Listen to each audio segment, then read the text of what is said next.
అధికారం పార్టీలో ఉండేదాన్ని దాని కిందకి దొబ్బి ఇది ఎక్కుతాదని భయం ఉంటేనే వాళ్ళు చేస్తారు మనకి. కాబట్టి బహుజన సమాజ్ పార్టీ కూడా మనకి మద్దతు ఇస్తుంది.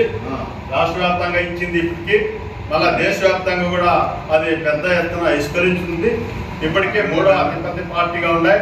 ఆ రెండు రాజకీయ పార్టీ మోసాలను చూస్తున్నాము.